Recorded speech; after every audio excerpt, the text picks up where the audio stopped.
Hi everyone, I'm Nat. I'm a horse witch, and today I want to talk about things that I struggle with as a new witch. So come along with me and let's get into it.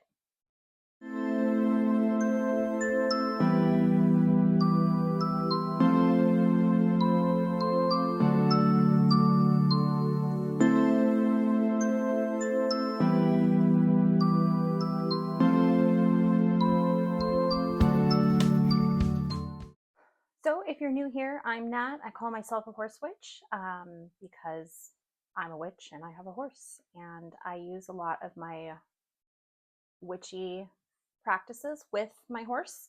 But that's not what we're talking about today. What we're talking about today is things I struggle with as a new witch, and my practice is less than a year old.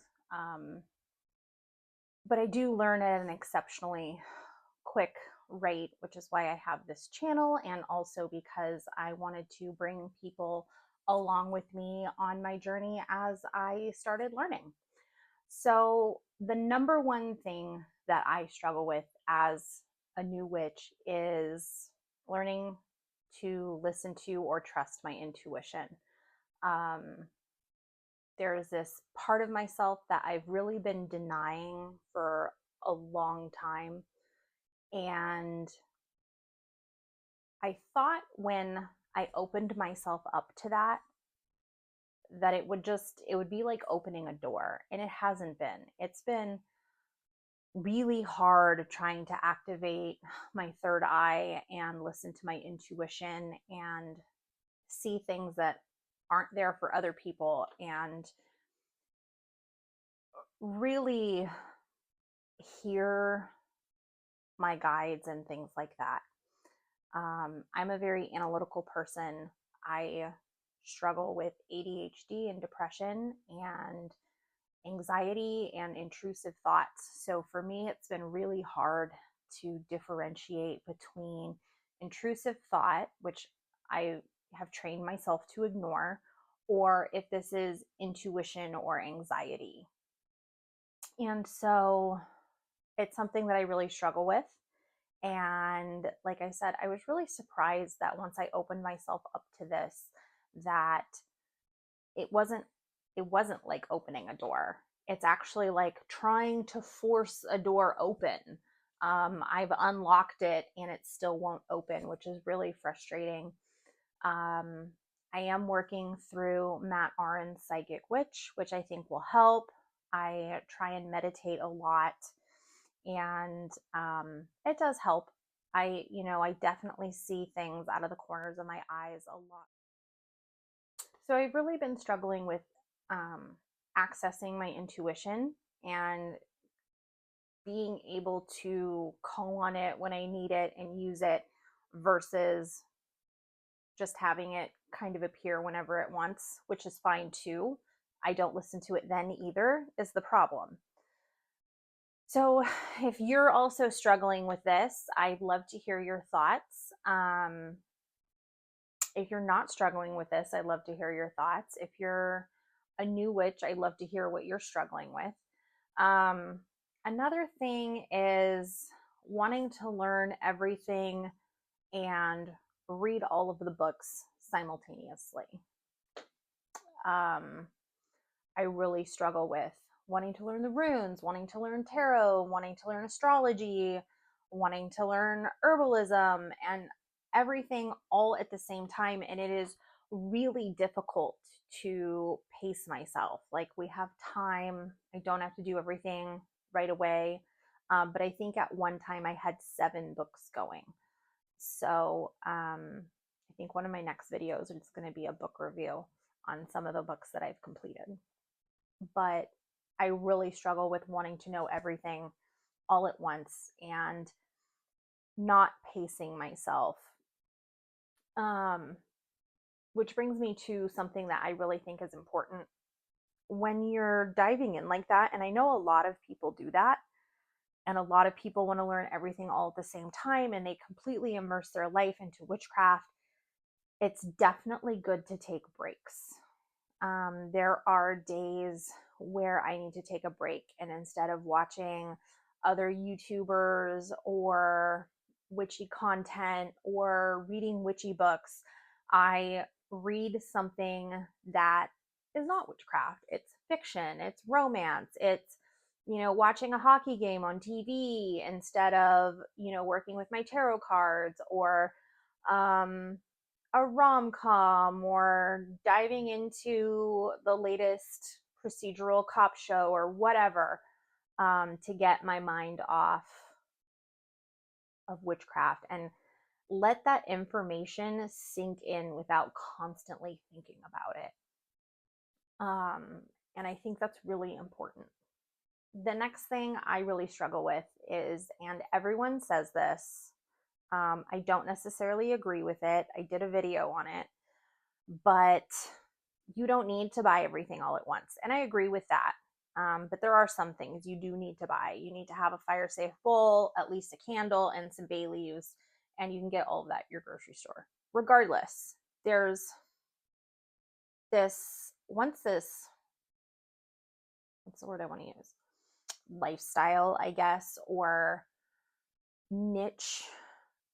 You discover it, you want to buy all the things. You want to buy all the pretty spell candles, you want to buy all the crystals, you want to buy runes, you want to buy 47 different tarot decks, you want to buy all the herbs and have them in special jars, and you want to buy all the oils. And first of all, you can make a lot of that yourself, but that's not the point of this. The point of it is, it's something that I struggle with, and it's something that I struggle with mostly because I'm a Taurus and a Leo. I like having nice things. Taurus is my sun sign, Leo is my rising sign. And also ADHD. We're also known for impulsive spending.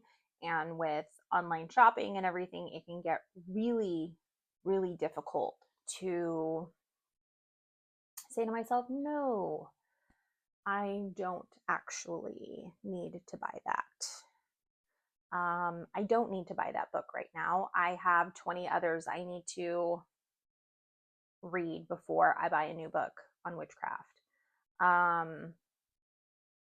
know some of you are going to struggle with that, as do I. My to read pile is significantly larger than my read pile at this point in time. But it means that I don't have to buy that book right away. And sometimes by sitting on things, you'll realize that that wasn't the book for you to begin with, or you'll follow the writer on the author on social media and realize that their practice doesn't align with yours, or whatever. There are some things you do need to buy, but a lot of things, it doesn't hurt to sit on them and say, is this something that I really need? Another thing is, buy from other witches. There are so many witches that have Etsy stores, or they sell independently. I've gotten some great finds on Facebook Marketplace. I found 3 really sizable garden quartz crystals for $60, all together, not each. So a lot of the witchy buy sell groups on Facebook, if you watch them long enough, you know who the real buyers, the real sellers are, and you can avoid scams. But also, that's kind of a use your intuition too. If you see the same type of thing popping up a lot, it's probably calling to you. It's probably something that you need to pay attention to. Along with buying from small business and other witchy sellers, is don't buy from Amazon and Temu. A lot of them rip off original designs. Amazon, there's obviously a lot of environmental questions as well as political here in the US. It's just better to buy from small business. Those are the people that are in your community, both near and far. I purchase from witchy businesses all over the world, but they're still within our witchcraft community. And I know that my purchase makes so much more of a difference to them than to Jeff Bezos. Another thing is, okay, you want a crystal ball. Look for the right one. or don't look at all and see what comes up for you. That's kind of tapping into your intuition again. Instead of buying the first one you see, sit on it for a while, see if you really need it, see if it keeps coming up for you. And if it does, is there a particular one that keeps coming up for you? Is there a particular, okay, I want to buy a crystal, and all of a sudden you start seeing amethyst over again? Amethyst, amethyst, amethyst. Okay, message received. I should get an amethyst. Which is the right one? Maybe it's one you see an ad for on multiple different Facebook groups, or maybe it's one that you've been eyeing in your store, in a store locally. It's a lot easier to find crystals in person. Obviously, you can feel their energy, but I've definitely had some that I've seen on Facebook Marketplace and in the buy sell groups, and I see them over and over and over again. And finally, it's like, okay, got it. Message received. Another thing you can do is, okay, I have X amount of dollars. I want to buy a tarot deck. Don't just go and buy the first deck that you see. Wait and see which one calls to you. See which one the universe says, hey, this is the correct one for you. Another thing, I think this is number 4, is I, as a new witch, still have a hard time crafting my own spells. I have to have a blueprint or a draft of one that I find from other places. Multiple places actually is the best for me. And then I can go, I kind of like this from this, and I like that from that. And then from there, I can build my own. But it's still really hard for me to go, okay, I want to do a protection spell jar and come up with all of the ingredients myself. I generally find an example online and then think about my correspondences and how that would go with something that already exists. So that's something I struggle with. I can't just sit there and go, I want to do a spell that have to do XYZ and come up with the herbs, the ritual, the, you know, the different things. I have a hard time putting all the components together still.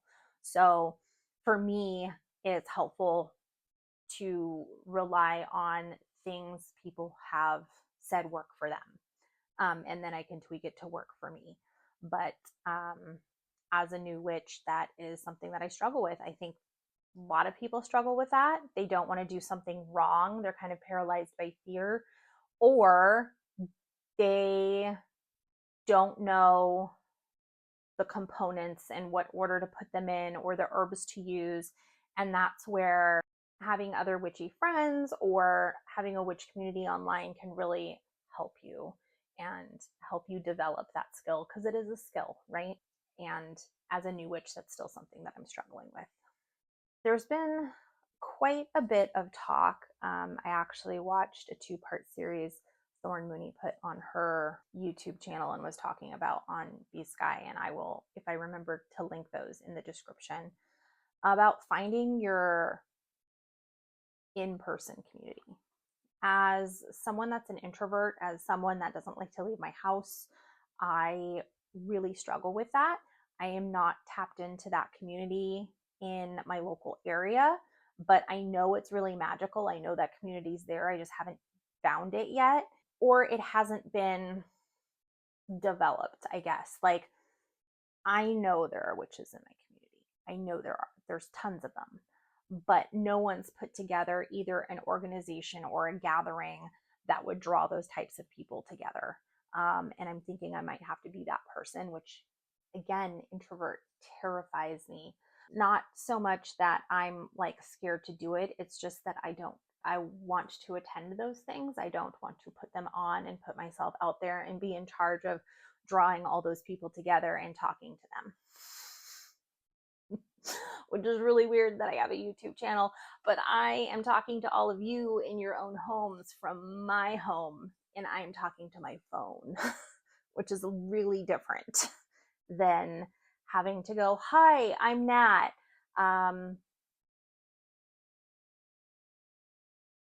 I like your sweater. What is that? I mean, small talk. It's really it's a struggle for me. I can do it and I can fake it. But the whole part of kind of the witchcraft community and counterculture in a nutshell is that you don't have to fake it. And, you know, for people with ADHD or autism, you want to find those communities where you don't have to mask. And I think the witchcraft community is a big one for that because, right, like we've already said, hey, we're not normal people. We're really cool weirdos with neat jewelry and cool tattoos and sometimes really cool hair who make cool things. I have to develop that community for myself, taking the lead on that. And I'm still struggling with that. I'm still trying to find if there's other community that I can step into versus building it for myself. So these are the things I struggle with. I'd love to hear in the comments what you struggle with as a new witch or what you struggle with still as an experienced witch, or if the things you've struggled with have changed or developed over time. I'd love to hear about that in the comments. So please like and subscribe and hit the bell so you're notified when I post a new video, which has not been on any kind of schedule, though I try and post one once a week, whether that happens on a Sunday, Monday, or Sunday and then Sunday, or what have you. I do try and post once a week. So having the notification on will make sure you don't miss it. Thanks for listening to me ramble on about things I'm bad at, and I hope to see you next time. Bye.